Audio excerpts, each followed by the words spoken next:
સુરતમાં બીજા દિવસે પણ ખાડીપુરના પાણી યથાવત જોવા મળ્યા છે। સારોલી પરતપાટિયા વિસ્તારમાં ડ્રોન વિઝ્યુઅલ્સમાં સામે આવ્યું કે હજુ પણ અમુક વિસ્તારોમાં પાણી ભરાયેલા છે, જેથી લોકોને ખૂબ મોટી હાલાકી પડી રહી છે। સુરત શહેરમાં ખાડીઓના ઉભરાતા પાણીના કારણે ઊભી થયેલી પૂરની પરિસ્થિતિ બીજા દિવસે પણ યથાવત રહી છે। શહેરના પૂર્વ વિસ્તારમાં પરતપાટિયા અને સારોલી જેવા વિસ્તારો હજુ પણ ઘૂંટણસમા પાણીમાં ગરકાવ છે।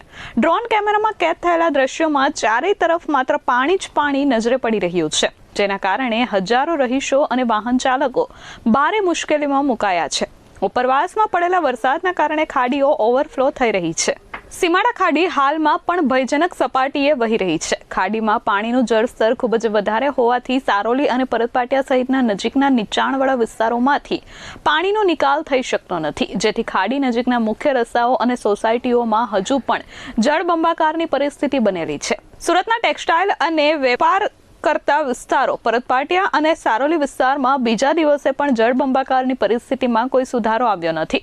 ડ્રોન કેમેરા દ્વારા લેવાયેલા વિઝ્યુઅલ્સમાં આખા વિસ્તારો જળમગ્ન દેખાઈ રહ્યા છે। મુખ્ય માર્ગો પર પાણી ફરી વળતા વેપાર ધંધા પર ગંભીર અસર પડી રહી છે। તંત્ર દ્વારા પાણીના નિકાલ માટે પ્રયાસો કરવામાં આવી રહ્યા છે, પરંતુ ખાડીના ઉચ્ચ જળસ્તરને કારણે કામગીરીમાં અવરોધ આવી રહ્યો છે। ખાડીના પૂરના પાણી રહેણાંક વિસ્તારોમાં ઘૂસી જતા સ્થાનિક લોકોનું જનજીવન સંપૂર્ણપણે અસ્તવ્યસ્ત થઈ ગયું છે। લોકોના ઘરોની બહાર પાર્ક કરેલા અનેક વાહનો પાણીમાં ગરકાવ થઈ ગયા છે। Bureau report S24 news, Surat.